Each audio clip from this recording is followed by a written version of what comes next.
leaders. I think there's different perspectives, but in this particular context, I think we can use this as one way to look at what we mean by entrepreneurial leaders.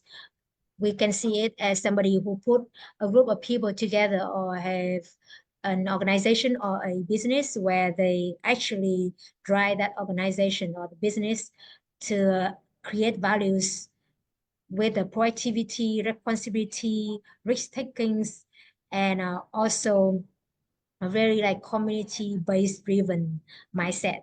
And with that, I think I like to share on what I actually asked Tim today.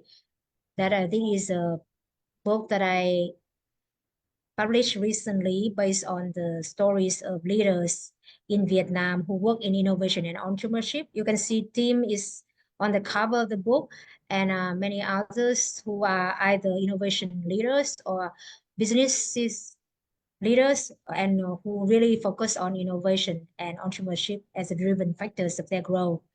And in this one, I actually bring up a concept we call like coach, COACH. We often know about the growth model, right? And I think this one is somehow we can reflect that with the COACH to make a transformation of the next 8 year of our life. It is like we need to have some kind of very deep re-inventory and reflection upon ourselves. So in my case, I wrote this book 34 years when I was 13 years old, which is like 2 years ago.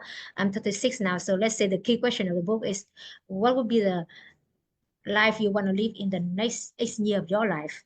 And to do that, we want to actually being the coach of ourselves, apart from having outsiders, our coaches and mentors.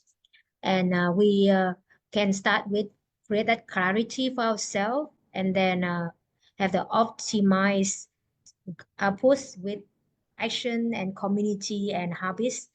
So this is a essential idea of this book, and is surrounded with identity shift and involvement. So to really set the context for today's topic from Dr. Hương sharing, I bring out one story of one entrepreneurial scientist in our incubation program. And I also mentioned his story in the book. And Tim asked me like, what is the relevance of the book when it comes to entrepreneurship and innovation?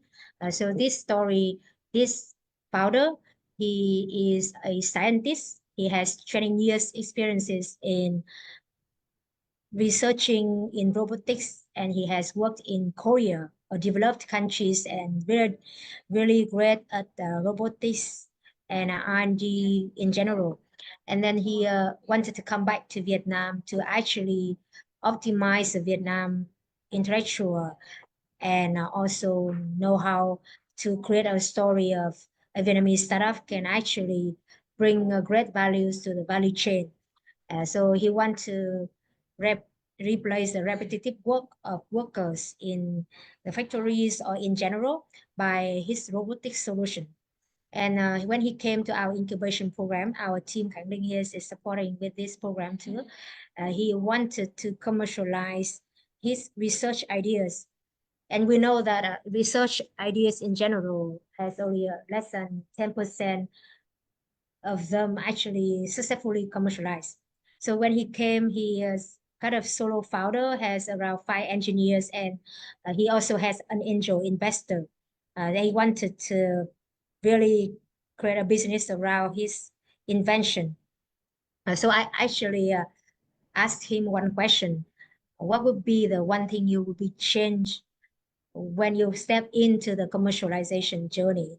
And it took him around some months. It's kind of around this time I asked him, and then after that, the next year he came back and he answered that one of the things he would involve, which is to adopt the entrepreneurial mindset, because he was a scientist before. His identity was surrounded as a scientist. He spent most of the time on research, machine, and processes. And then when he shifted that or can call like he evolved that entrepreneurial identity. He started prioritizing meetings, investors, businesses, and talking about sales and marketing or team development. He now brought his idea to Korea, Switzerland, and the US. And if before that I asked him something about commercialization, he would always say no, no, no. But now he would actually like ask and evolve in the conversation because he really evolved the entrepreneurial mindset now instead of the scientist mindset only.